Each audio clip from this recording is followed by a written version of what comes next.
Ladies and gentlemen, Ambassador Monzon, welcome to the latest in the ANCLAS series of policy briefings, seminars on contemporary political and economic affairs in Latin America. Today we're taking up what's probably one of the most interesting contemporary cases in the region, and that's the case of Cuba and what Raúl Castro and the post-Fidel Castro system are doing in Cuba and how things are changing, if they're changing, and where they're going. So under the leadership of Raúl Castro, Cuba appears to be shifting towards some form of market-oriented approach to national development.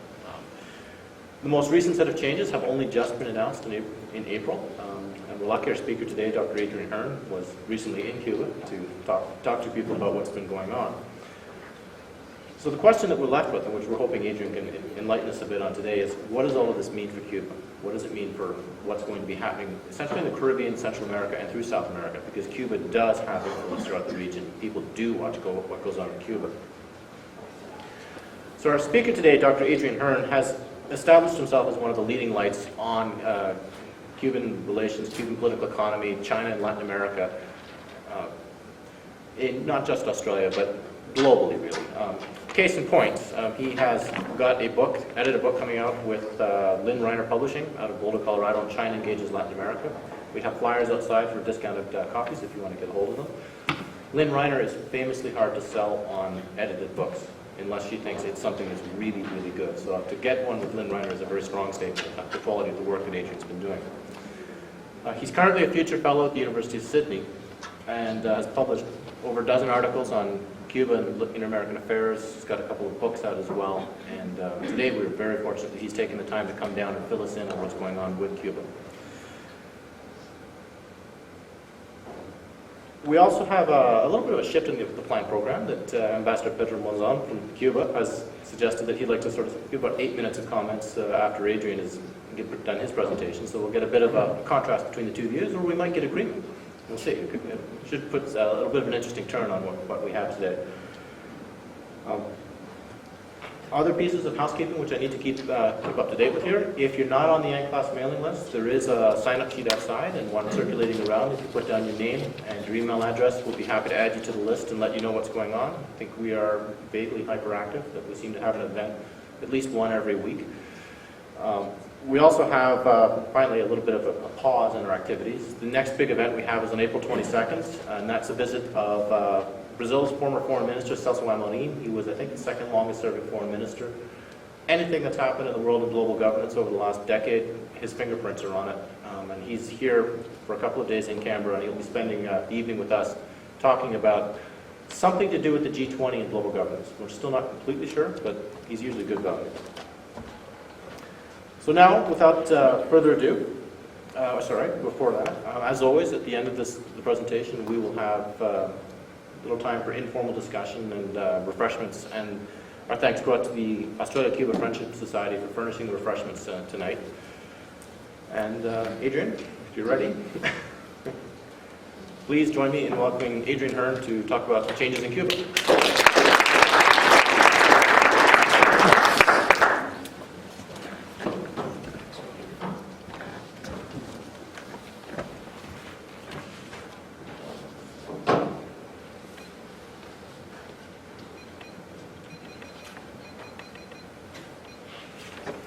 Well, thank you, Sean, and thank you all for being here. Also, would like to thank John Minns and Claudia Villegas for putting today's event together, and Sean especially for the free marketing of my book. Thank you. You'll get your $50 later, if I sell any. I'm pleased to be back here at the Australian National Centre for Latin American Studies. It's been a few months, and I'm also pleased for the opportunity to engage with, while I'm here in Canberra, with some of our colleagues from AusAid and DFAT, and also I'm honoured to welcome here His Excellency Pedro Monzon, Ambassador of Cuba. I want to begin by actually stealing 2 points from the book that Sean mentioned to provide a framework for today's discussion. It's an edited book, so as Sean mentioned, you have conflicting or contrasting perspectives at best. And this is certainly the case in relation to Cuba. So there's a chapter, for instance, on Cuba, Cuba's relations with China, since China and Latin America is the overarching topic. And that chapter is co-authored by Carlos Alzugaray, who is the father of the Cuban Consul General in China, with two scholars from the Chinese Academy of Social Sciences. And one of the things that they argue is that although Cuba's relationship with China is increasingly based on trade and investment, it is nevertheless still influenced strongly by ideological factors. And because of this, they say, the two states really are, the two governments are at the forefront of their bilateral relations. The development of cooperation is a state-to-state affair. So then contrast that with a chapter on the United States and US perceptions of China's relationships in Latin America. That chapter is written by a US foreign policy advisor, and he argues that these same ideological factors in Cuba have provoked concerns in Washington. In particular, he says that the Cuban state manages its foreign industrial partnerships behind closed doors, and that this has made it difficult for his colleagues in the US government to know what's really going on the ground. And the result of this, he argues, is that the US government has been unable to develop more sophisticated and more intelligent approaches to dealing with Cuba. So what the author of that chapter is suggesting is essentially that Cuba's foreign cooperation is not transparent. And I find that an interesting proposition. Of course, one could react by saying, and I'm sure some readers will, that US foreign relations have been even less transparent. But I think the more useful point, and really a general hypothesis that we can use for getting us into today's discussion, is that different governments and political cultures understand the concepts of good governance and transparency in discernibly different ways. I want to use this hypothesis as a tool for understanding recent developments in Cuba and how these developments may or may not fit into broader international guidelines and conventions of good governance. And when I say discernibly, what I mean is that there are some specific activities and practices that show these differences and these different understandings of good governance quite clearly. So I'll mention 4 of these practices. The first is a long-term versus a short-term approach to development and planning. On the one hand, the United Nations recommends that reporting on project development and operations should show what it calls responsiveness. What this means is that the public should be informed on a regular basis, through quarterly reports and the like, about the way a nickel mine or an electronics factory is operating. But on the other hand, some industrial development projects, like one that we'll look at in a moment, require a long-term, incremental approach to planning and development that really make quarterly reports meaningless. So you can see this contradiction. The second practice is a focus on collective industrial clusters under central management, rather than individually operating enterprises. Now, on the one hand, when a centralized enterprise, for instance, the Chinese company Huawei, when a company like that becomes responsible for constructing a factory in Cuba, as well as sourcing the raw materials and the labor for that project, and also undertaking quality control, then the lines of reporting and accountability can become blurred and confused. But on the other hand, linking together different sectors, like the computer assembly sector, university courses in electric engineering, and the transport industry, into a combined cluster under central management can work very well. And there are plenty of examples from East Asia to show it. So again, there's a challenge here to the dominant thinking on good governance. The third practice is an obvious one in light of the previous two: state intervention. State institutions can nominate certain activities matters of national priority and national security. And in this way, they can make the activities of those projects exempt from the reporting procedures that would otherwise be followed, for instance, in a private sector scenario. And this is the case, for instance, with the Cuban energy sector. But that said, when an industry really is a matter of national security, then perhaps governments should be exempt from conventional disclosure requirements. And then the fourth practice that calls into question prevailing approaches to good governance is the use of informal personal relationships alongside, and sometimes instead of, formal institutional relationships. On the one hand, undisclosed cooperation and friendship between diplomats, politicians, and community leaders lends itself to corruption. But on the other hand, a decade of political science literature, from Robert Putnam to Francis Fukuyama, right through to Rafael Hernandez in Havana, tell us that trust and interpersonal comfort is critical for making institutions run smoothly, and that too many regulations and disclosure requirements can destroy that trust and make institutions inefficient and unproductive. So where should the balance lie then between official institutions and unofficial trust? In the second half of today's talk, we'll come back and look at that question in relation to some of the economic collaboration programs currently underway in Cuba, in particular with China. Now, in relation to these 4 points, the evidence from Cuba shows that we need to become more aware of the assumptions and the premises upon which our understandings of good governance are based.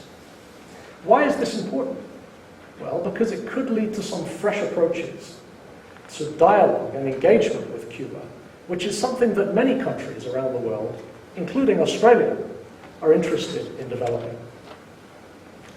Now, before we zoom in to the local level and look at recent reforms and developments in Cuba, we need to look at some of the conditions that have shaped these developments, some of the contextual conditions. The main one that has been a factor for all of us over the past 3 years is the global financial crisis. Cuba was an exception to the norm during the turbulence of the past 3 years. As Carmelo Mesalago and Pavel Vidal Alejandro have argued, the Cuban economy is, contrary to conventional belief, an open economy. It's open in the sense that it is sensitive to the global prices of its exports, particularly nickel. It's also sensitive to income generated from tourism and remittances from overseas. And furthermore, it's sensitive to the availability of foreign credit and intermediate capital goods. So together, these factors make economic growth in Cuba dependent on the availability of foreign currency to buy imports and produce exports. So as a result, the GFC dealt a heavy blow to the Cuban economy, because essentially hard currency from outside dried up. And this blow, of course, has been intensified by spikes in the food and oil prices of the past 3 years, principally 2008, and again this year we see another spike in food prices. But the interesting point for us, in terms of our focus here today, is that as with the country's last economic crisis, when the Soviet Union collapsed and Cuba's GDP fell by about 35%, the government has responded to the shortage of hard currency by identifying sectors of the economy that can benefit from market reforms. The government's plan was published in the famous Lineamientos document at the end of last year and reflected, as Sean mentioned, in the 6th Party Congress this April. The central report of the Congress made a point of mentioning that private property, which in Cuba has long been a very sensitive issue, the report mentions that private property can serve the national interests, mainly by encouraging entrepreneurs to invest in small businesses. So this climate of change that we see currently in Cuba, largely in response to the GFC, extends across a broad range of sectors. And it's not only an economic phenomenon, it's also a phenomenon of civic governance, of openness, of freedom of information. Many of the Cuban newspapers lately, particularly Granma and Juventud Rebelde, have been publishing articles that take an honest, difficult look at what's been happening in Cuba over the past 15 or 20 years, the most difficult period probably in Cuba's history ever, and what some of the outcomes of these difficulties might be, what this process might lead to. You also see more open discussion about the way that the Cuban government deals with the population and the way that it uses rhetoric. I mean, this is something that I never thought I would see in Cuba. So after 10 years of visiting, I think one of my visits about a year ago, I picked up this newspaper. I was quite surprised to find this. This is a newspaper called Balante, which is sort of shorthand for moving forwards. I think it's quite appropriately named. I should have taken a photo and put it on the PowerPoint, but what you have here is a picture of a bed with a woman sitting here looking very angry with presumably her husband, who looks as though he's unable to fill his matrimonial responsibilities. And she's saying to him, "No me vayas a decir ahora que la culpa la tiene el bloqueo." And don't tell me that this also is the fault of the blockade. I mean, it's the kind of sort of satire that I'm surprised to see, but this is becoming normal now. This is critical reflection on some of the techniques that the Cuban government has used to build social cohesion. Well, there's another contextual factor that we need to look at, and that is China. Here we have to talk not only about economics, but also about politics. For as President Hu Jintao said in 2008, the Chinese people will always, or will as always, support the just struggle of the Cuban people in safeguarding state sovereignty and opposing outside interference.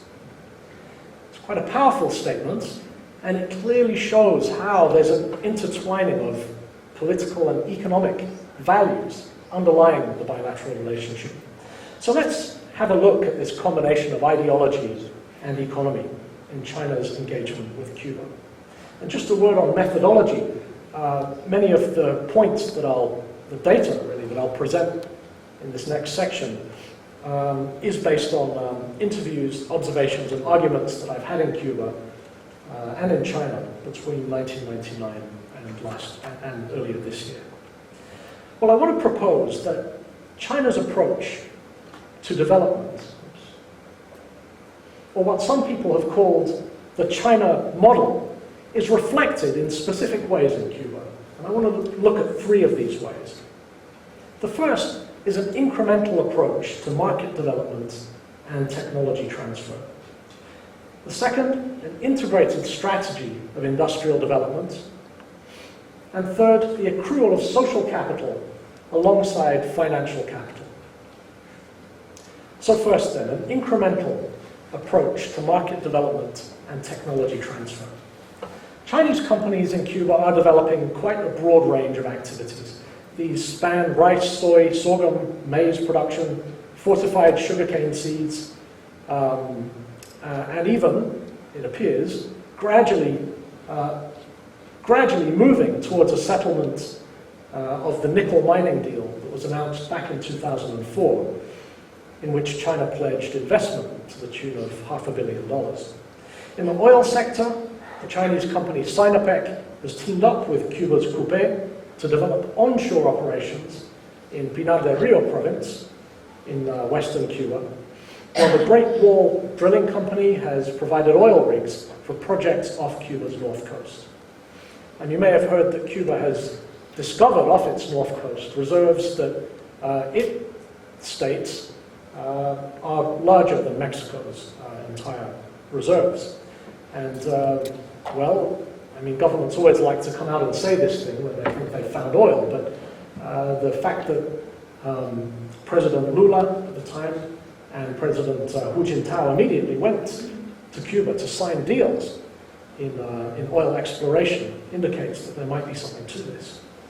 Another area of mutual interest between China and Cuba, and Australia, it's worth mentioning, is medicine. Cuban pharmacies are now stocked with Chinese drugs, some of which are manufactured through joint ventures. This is a painkiller that's currently very popular in Cuba called dipirona, and this costs about 70 Cuban centavos for a box of 10. That's about 3 Australian cents. So it's subsidized for mass availability. Also on sale are Chinese penicillin, antibiotics, thermometers, and a whole range of other medical products.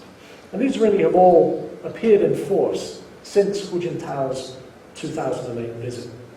We were recently pleased to welcome in Sydney Dr. Fidel Castro Diaz-Balart, who had just come from a trip to China.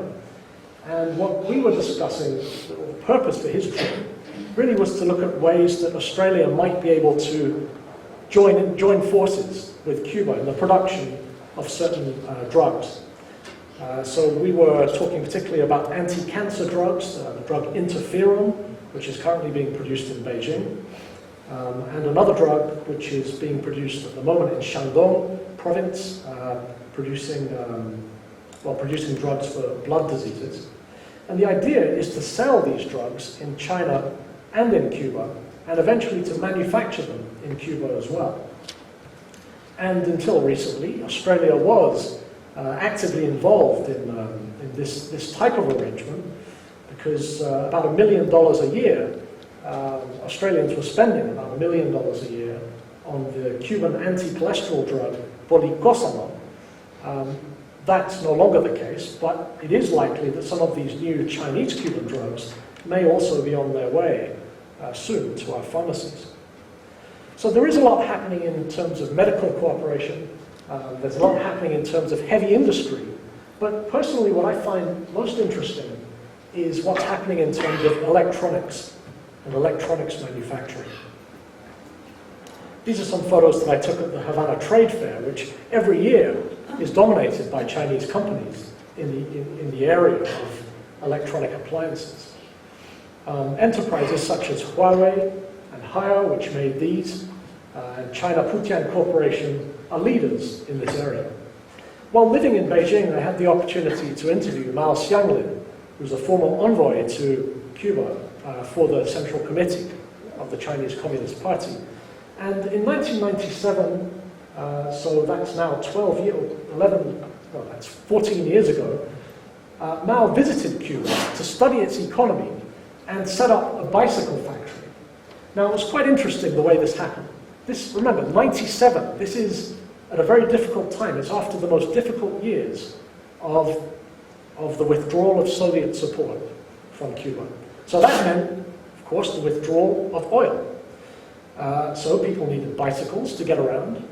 And China shipped 500,000 bicycles at that point to Cuba to help it through, but found that there was an ongoing demand for bicycles. So Mao went to set up a factory to start manufacturing bicycles there on site.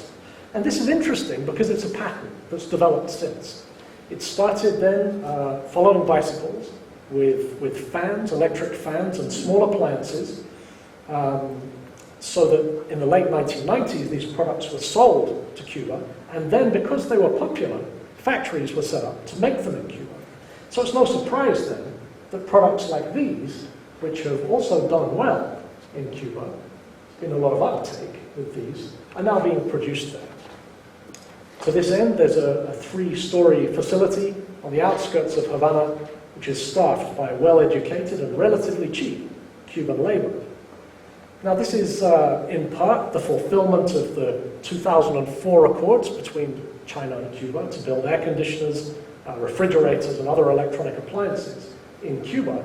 But it's also quite an interesting turnaround of the conventional outsourcing of labor to China. Here we have the reverse that's happening. And for Cuba, this is really good news. It's a way to start entering into higher value-adding manufacturing, right? To break the dependency on natural resource exports, and in the case of Cuba, tourism. And for that reason, it is quite a useful thing for the Cuban economy to be looking in this direction. So this incremental approach then of selling and then producing that Mao Xianglin describes fits into this agenda of development. And it's strongly supported by Raúl Castro. Raúl, as you may know, not that long ago lifted restrictions on the sale of electronics like VCRs, mobile phones, computers, and electronic appliances in Cuba in order to start building a local market. There's a second result of this legal step, which for our discussion today is really central. And that is that by providing a market, a legal market for the sale and consumption of these kinds of goods, what you're doing is you're preempting the expansion of the informal sector, the black market. This is a way to attract people out of black market jobs and into taxable jobs, and in that sense, move the economy forwards. And it's a key point in relation to the current reforms, which we'll come back to in a moment. So then, this is the first characteristic then, an incremental development of industrial activity. Related to that is a second feature of Cuba's development strategy, and you see this in its collaboration with China. And that is an integrated strategy of industrial development. Now, if you're manufacturing electronics in Cuba, then you have to do two things.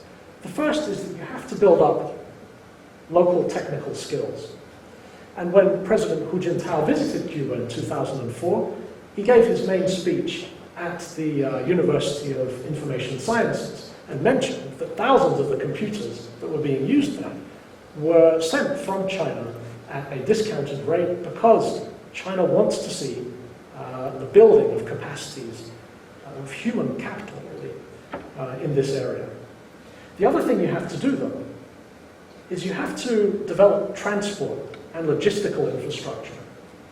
So here, really, you can see this in the transport sector. Cuba recently purchased 500 train carriages from China and has accepted trade credits totaling $600 million to cover the upgrading of telecommunications and shipping ports. Of course, there are the buses, right? The new Chinese buses. 1,000 of these have recently been sold to Cuba, and many of them, most of them, are now on the streets doing their rounds, and others of them are currently being assembled in Cuba under the supervision of Chinese technicians, which is, again, quite an innovative and unusual approach. You know, that you send technicians to train your counterparts how to do this. It's, again, based on the promotion of human capital.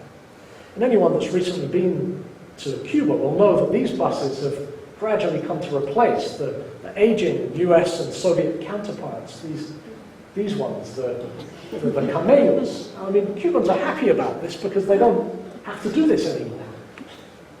They don't have to line up. Maybe some of you have also tried to take buses in Cuba.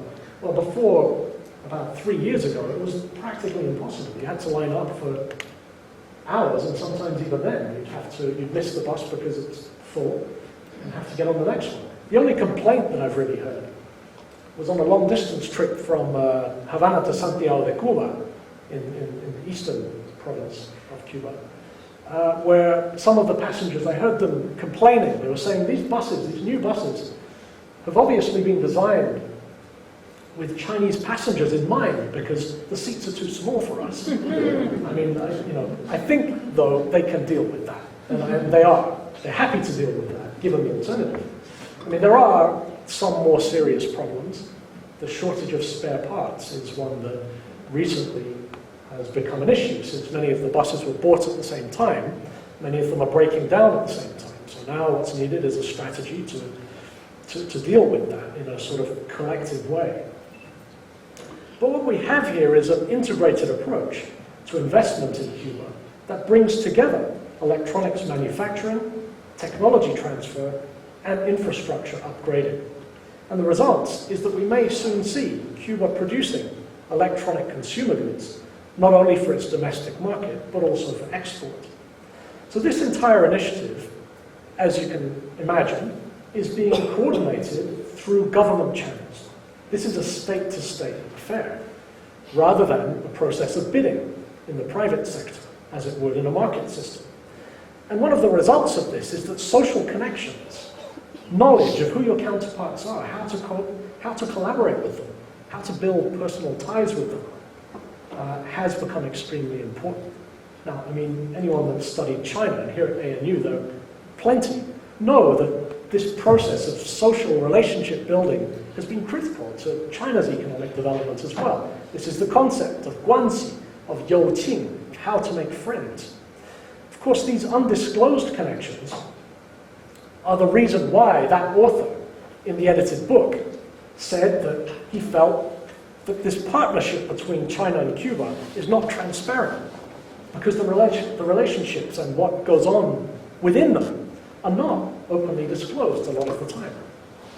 They're not institutional. After all, cooperative ties and guanxi follow social rules and not just economic rules.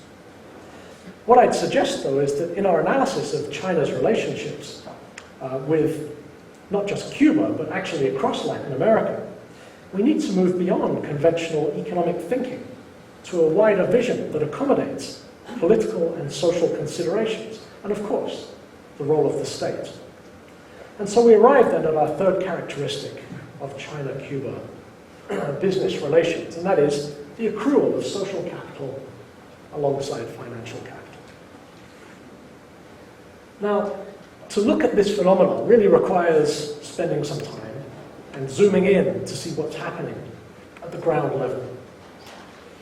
And there's no better place to do that, really, than Havana's Chinatown. That's where those images are from.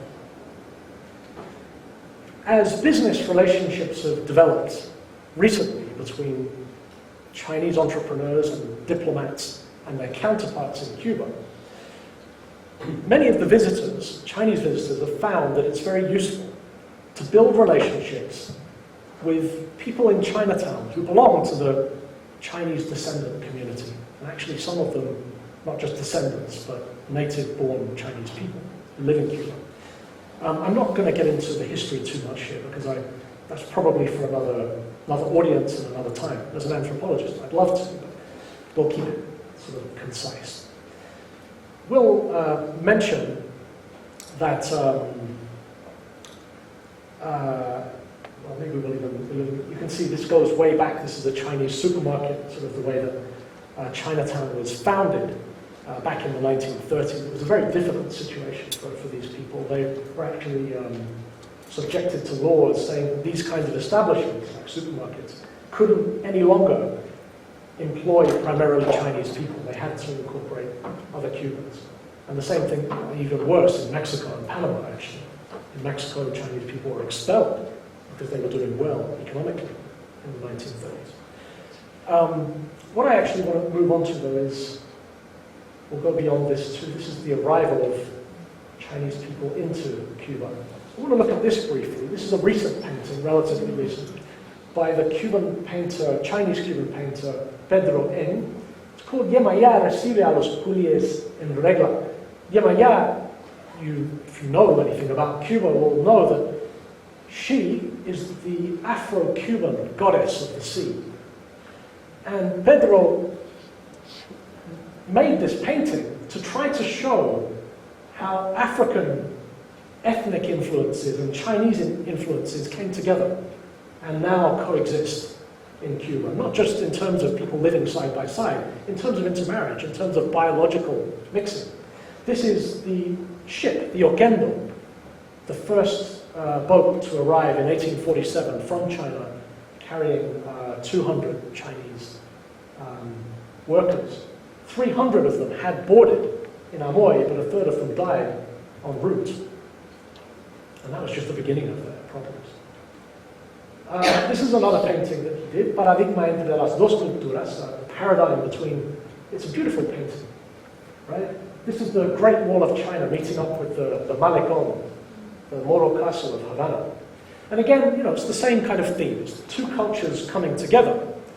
The word, by the way, coolie, that you may have heard, coolie, the Chinese laborers, comes from coolie, bitterly hard use of strength. Just briefly, 5,000 had arrived by 1853. 20 years later, 137,000. And there, I won't go into this description, but if you want to learn more, there's a very good book by Leonardo Padura Fuentes called El Viaje Más Largo that describes this process in detail. Now, this may all seem sort of like ancient history with little relevance to Cuba's contemporary industrial development, but that's not the case. Chinatown's development through time is extremely important to Cuba's current reform process for two reasons. First, the Chinese community in Cuba, despite its ethnic mixing, has provided a personal bridge between the two countries.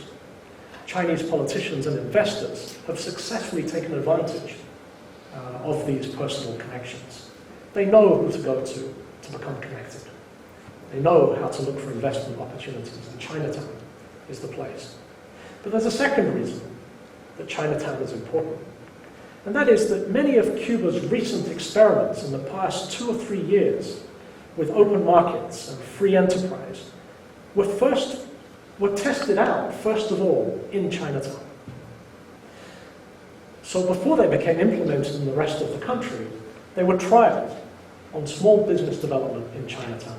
I won't now go into the reasons for this, but if you want to know, feel free to ask at the end. We can talk about why Chinatown was selected for this reason. But essentially what's happened, and this began in 2006, is that this part of the city, let's see if this mouse works, this part, old Havana, La Habana Vieja, by 2006 had really turned around. It had become successful in attracting tourists and in reinvesting money in local businesses in a way that no other locality in Cuba was permitted to do, because as a centralized economy, funds are supposed to go upward via the ministries. But here there was decentralization, and it worked very well. So in 2006, the organization that was responsible for this, which is called the Office of the Historian of the city, expanded its jurisdiction into this part of Havana, Centro Havana, and this is where Chinatown is located. So the purpose of doing this,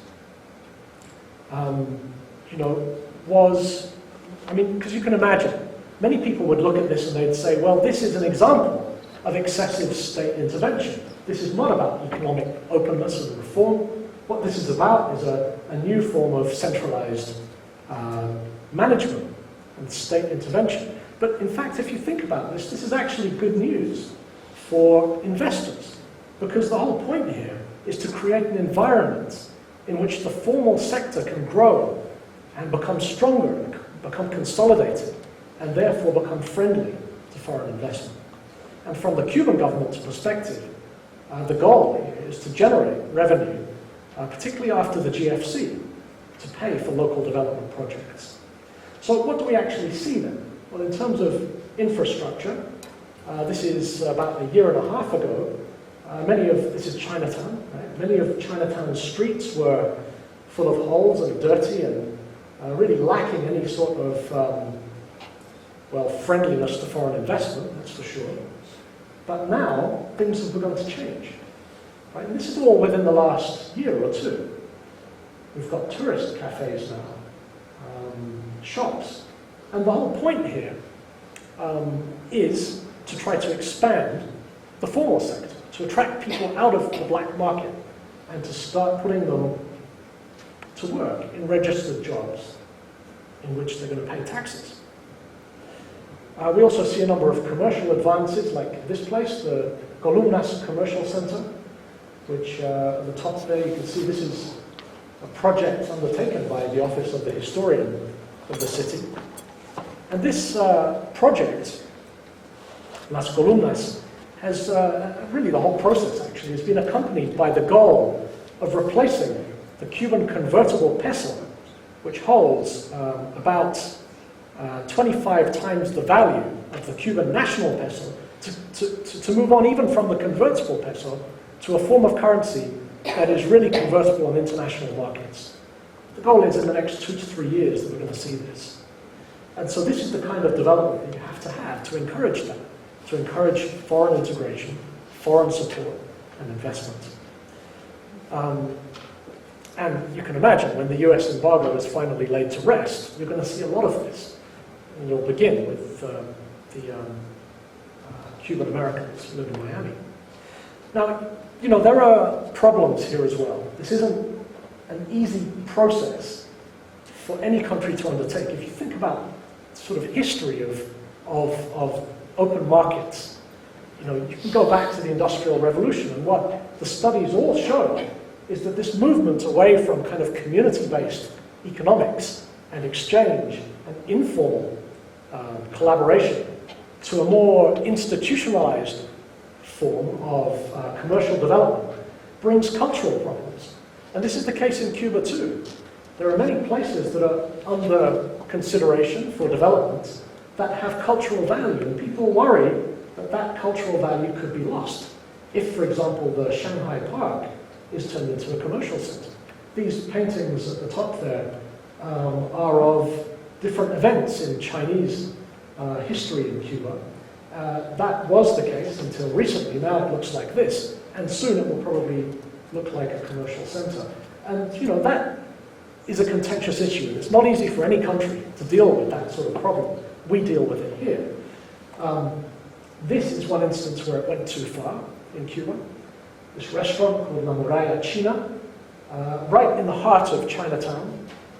This was a state-operated restaurant located next to private restaurants. Only in Chinatown are private restaurants even allowed, really owned and managed by the Chinese community. But this state-owned restaurant wanted to do better economically than its competitors. So it started selling food that had nothing to do with Chinatown. And this really upset people. If you zoom in on the door there, it's selling pizza and spaghetti. And it's a small sign. It doesn't want to advertise this in a big way, but it did really well. Many of the foreign tourists walking around, they wanted pizza and spaghetti. In a free market, they should be able to have it. And so this actually caused a lot of concern and you know, led to a number of strong protests from the Chinese community. And I mean, really to its credit, the Office of the Historian saw what was happening and set up a number of consultations with local leaders to try and avoid this kind of problem. So actually, I mean, I think this is a good indication of responsiveness from government, because it did move on from selling pizza and spaghetti. So really sort of trying to demonstrate a connection to local culture is one of the priorities of the Office of the Historian. So it's put up signs like this around Chinatown. The motto there, you can see, la mano ejecuta lo que el corazón manda. The hand carries out what the heart commands. Right? It's you know, intended to show responsiveness. It's intended to show sensitivity to local needs and local customs. Really a willingness to collaborate. Now this, of course, has to do with convincing people, as you do in any context, to participate in these reforms, to move towards a formal economy, to leave Guanxi behind and start adopting, right, the mechanisms of an open market. I'm not going to go into more detail about how, well, I can if you want, how the informal sector works in Chinatown. If you want to talk more, we can after. But really, this is the key point for understanding what's happening more broadly in Cuba today. The goal, well beyond Chinatown, is to do the same thing, right? To diminish the informal sector, the black market, and start to attract people into formal sector jobs and into jobs where they're going to pay taxes. This is about legal opportunities for personal advancement, legal opportunities to make some money. And it's interesting that if you ask many Cubans how their country is going to look in 5 years from now, many of them will tell you, go and look at Chinatown, because that's the future direction that our country is taking. It's quite an interesting point, because the move to formalize the economy did indeed begin here in Chinatown before expanding now across the rest of the country. And the logic is that people can make more money by becoming registered in one of the new 178 occupations that have just been approved. For example, Miguel, someone I've known for years in Cuba, has always worked illegally. I don't know if illegally is the word, because so many people were doing it, right? He was working informally, making furniture for friends, for neighbors. He now has the opportunity, and he's done it, to get a license to sell plumbing equipment and household goods. He pays taxes. He has registered. He has a license. There's a woman in the building, the same building where he lives, who works, as many people, young women especially in Cuba, work, and is doing manicure, right? She's done this for years, informally, right? But now she's decided that she wants to get registered so that she can build a customer base, so she can start advertising, right? And this is quite interesting, because one of the rules about getting a license is you have to have a high school diploma. And this is critical. She's decided to go back to school for this. So there is a strategy here, and it seems to be working. Now, obviously, this is a process that needs to develop and evolve. One of the criticisms that has been made of this series of reforms over the past couple of years is that these 178 occupations are narrowly defined, and that they are primarily in low-skilled sectors, like Miguel's. But if this emerging private sector is to expand and attract people away from the black market and from the overburdened state sector, then more sophisticated occupations will be needed. And it's now acknowledged, by the way, that this plan that was announced in 2010 to fire 500,000 people from the state sector and move them into these kinds of jobs has been, well, if not abolished, postponed. And the reason is exactly this. You've got to create more sophisticated jobs. That's one of the challenges that the government currently faces. And not just the government. Right? Entrepreneurs and foreign investors too have a say in this. The other problem with the current reforms, as the Cuban economist Julio Diaz has argued, is that change needs to happen not only, as he puts it, in the services and retail sectors, but in the productive sector. Otherwise, where do Miguel's pipes and household goods come from? Right? He may be selling them legally, but where do they come from? Are they produced legally? Well, unfortunately, in many cases, this stuff is still getting stolen from state factories, right? Or undisclosed sources, and end up being sold legally, but without being acquired legally by the producers. So the key here for dealing with that challenge, and this is something that is now very much a topic of debate in Cuban official circles, is how do you formalize not just retail, but the supply chain as well? And it's no coincidence that the state is planning to establish official warehouses to service small businesses, somewhere that they can go to legally acquire the goods that they're going to sell. There are links, again, to China here.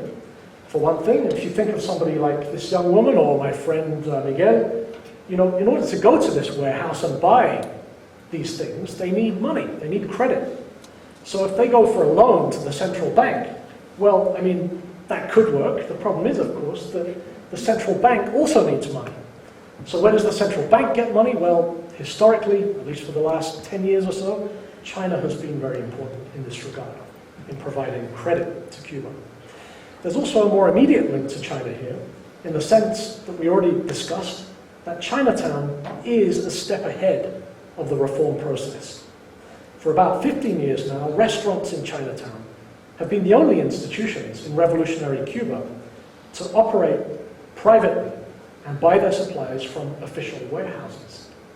Right? The warehouses, this model of official places where business owners can go to buy their supplies. Right? Now it's, as I mentioned, in discussion for Cuba broadly, but this began in Chinatown. Again, it owes much to that trial process that existed first. So I want to conclude here by recapping and then reflecting on what this means for governance and this concept of good governance. We've looked at three aspects of Cuba-China business relations that are important to the current reform process. First, this incremental approach to market development and technology transfer, reflected in the initial import of Chinese manufactured goods from bicycles and electric fans through to refrigerators and computers and automobiles, and then subsequently manufacturing those goods domestically in Cuba. And a key feature of that process is an emphasis on technology transfer and technical upgrading. The second aspect we looked at was an integrated strategy of industrial development that brings together infrastructure upgrading and transport logistics with education. Really, we're talking about university courses in electronics and IT. In other words, this is the beginning of a coordinated industrial chain that supports the production of manufactured goods and their eventual shipping to markets around Cuba, and I expect at some point we'll see to neighboring Latin American and Caribbean countries, especially if ALBA goes the way that many Latin American leaders would like to see it go. Again, technology transfer is important here. For instance, in the recruitment of Chinese technicians to live in Cuba to train the local workforce. The third aspect we looked at was the accrual of social capital alongside financial capital. And this follows directly on from the previous two, because face-to-face training and relationship building is a crucial component of China's own economic development and now in its engagement with Cuba. On the one hand, this approach promotes skills transfer through the movement of professional technicians both ways across the Pacific, while on the other it opens doors for investors by connecting them to people with high levels of local knowledge and political influence, such as the Office of the Historians, business managers in Chinatown. So what does this mean then for global governance? Two things, I think. First, it is likely that social factors will exert a growing influence in Cuba's own development, and in particular in China's engagement with Cuba, and more broadly across Latin America. After all, social ties with Chinatowns throughout the region are a key element of China's diplomacy. In fact, social ties are an integral part of Chinese business culture. There are problems that can arise from this, absolutely, especially when circles of cooperation and social capital are too narrow and too small, so that obviously they're going to exclude some people. Well, how do you draw those lines? That's a problem. You know, this is one of the problems that informality has. Some people are excluded and they have no recourse to law to become included. Of course, reporting on the environment, reporting on labor conditions also has to be looked at in this regard when institutional ties are yet to really come into force. To deal with these issues will require capacity building with institutions, institutional approaches to trade and development. It's a process that would benefit from dialogue and comparison with other countries, Australia included, I think. So there is an opportunity here for engagement. This is, by the way, something the Cuban government is serious about handling. And I think this issue of getting the informal sector under control demonstrates, you know, the consciousness of officials in trying to handle this problem. As we've seen, this is a key objective, perhaps the key objective of the recent reforms. The second thing, to finish with a contentious suggestion, would be to say that Cuba's preference for state-led industrial integration, which of course is supported by China, but this preference for state-led integration and long-term outcomes increasingly resonates with mainstream visions of good governance post-GFC. Right? This isn't something that, that I've publicly argued before or seen others argue, but I think it's true. I mean, if you look at what some of the world leaders were saying in the wake of the crisis, many of them were advocating longer-term planning, more assertive economic regulation, right?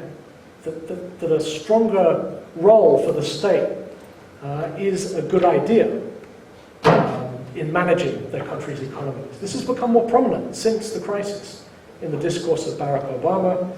Right after the crisis, this is something Gordon Brown, which perhaps given his history would naturally say, but Hu Jintao as well has been talking about this, even Mexico's president, Felipe Calderón, who's about the most conservative president in the Western Hemisphere, right?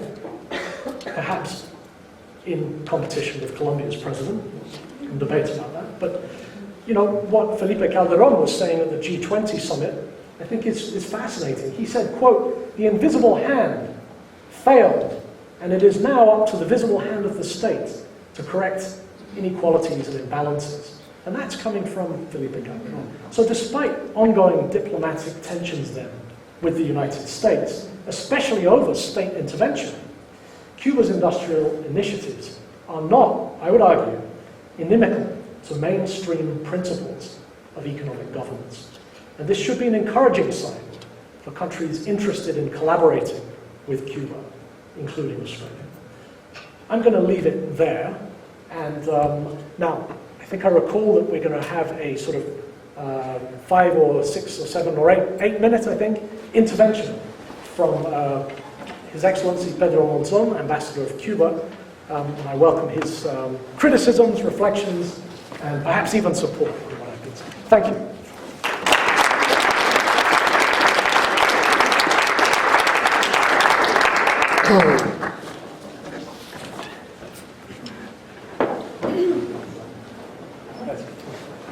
Well, very interesting. The conference of Adrian really is a way of looking at the changes in Cuba through the relationship or cooperation with China, and also through the behavior of the Chinatown, which I have been linked for many years very tightly.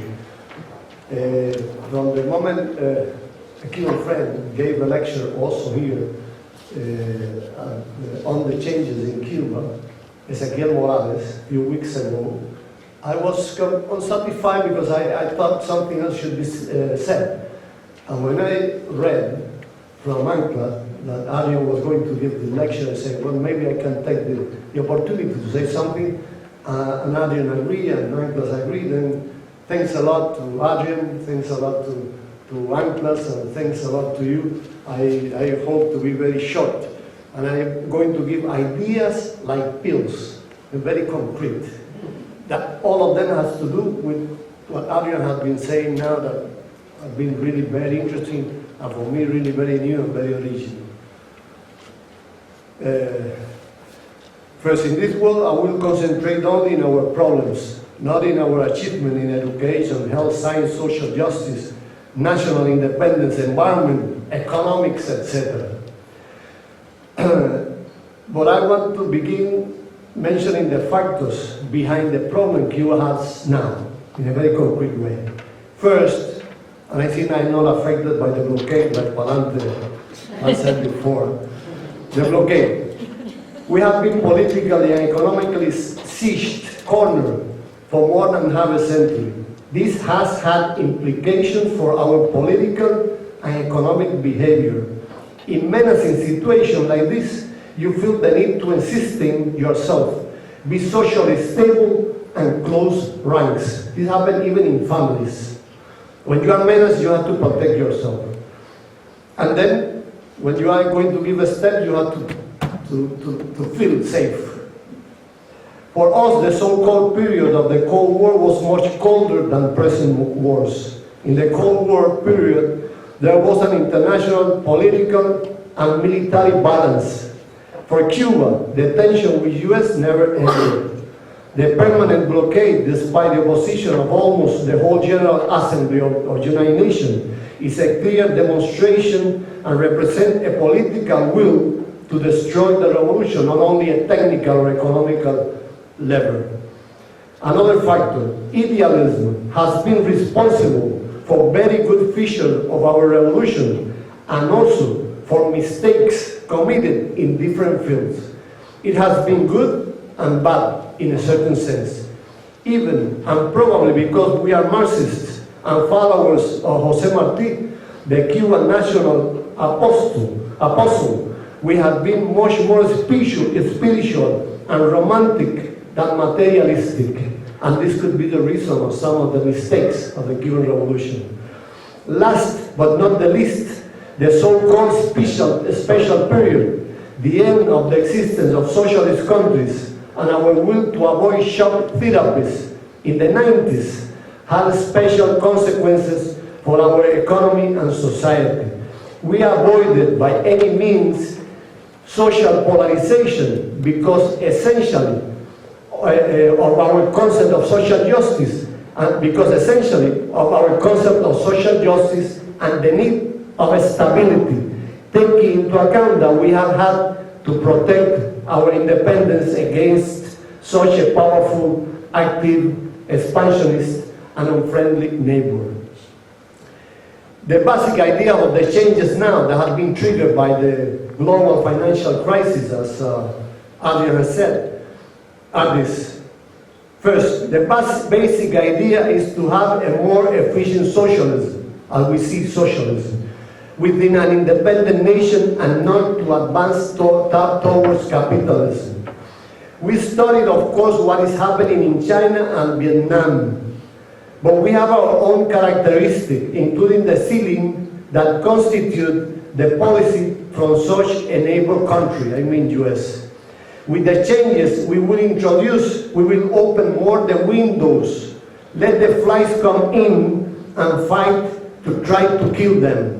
But we won't rely openly on the assertion that the most important factor is not the color of the cat, but its capacity to hunt or catch mouses, as Chinese used to say in the past. I suppose you know this. It has a very deep meaning.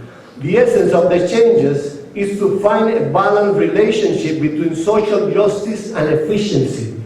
The objective of social justice that sometimes produces paternalism shouldn't affect the efficiency of the economy. That is the principle now.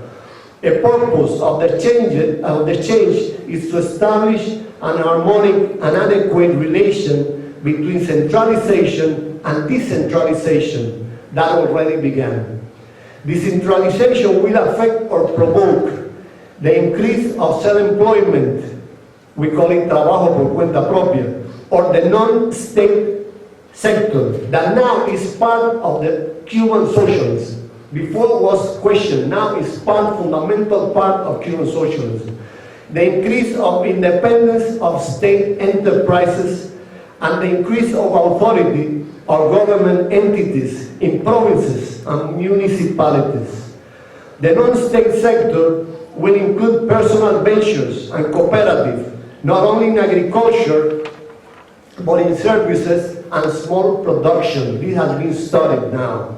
State enterprises will keep the control of the fundamental industries of the country, the strategic industry, essentially. The state enterprises, workers, as well as managers, will also be more stimulated in direct connection with the results in production and productivity. The concentration of property will have a limit. This is a key factor to avoid non-adequate social polarization. The degree of centralization would be in line with the necessity of working with a centralized plan for the economy, a strategy of development. But the centralized plan will take consciously into account the needs and laws of the market, I mean of the law of value, even when one surrenders to them. That is to say, we won't subordinate the economy to the blind demands of the market, that if let them free normally bring social injustice, polarization, consumerism, and metallization or monetarization of human relations. Of course, this is a challenge. It has been mentioned some phenomenon in the Chinatown that demonstrate there will be tendency we have to control. The state bureaucracy and necessary staff will be consistently reduced, but without affecting substantially the population. This purpose will be guaranteed with a gradual pace of reduction of the workforce, unemployment people. The protection to those with fewer resources. All these complicated processes will be governed by general rules. The economy will be run with more flexibility, but within strategic limits and a social framework. These law rules will be established through a new legal framework in which we are already working. Many possibilities will be open, and several present prohibitions, absurd prohibitions, will be eliminated. The behavior of the changes will be corrected constantly, taking into account the results and the opinion of the people, as we have been doing till now. It's very important because what has been approved in the Congress is not definitely like this. Every time, all the time, will be checked what's really happening. This is in line with the fact that our people's democracy will continue to be essentially participative and not representative. Thank you all.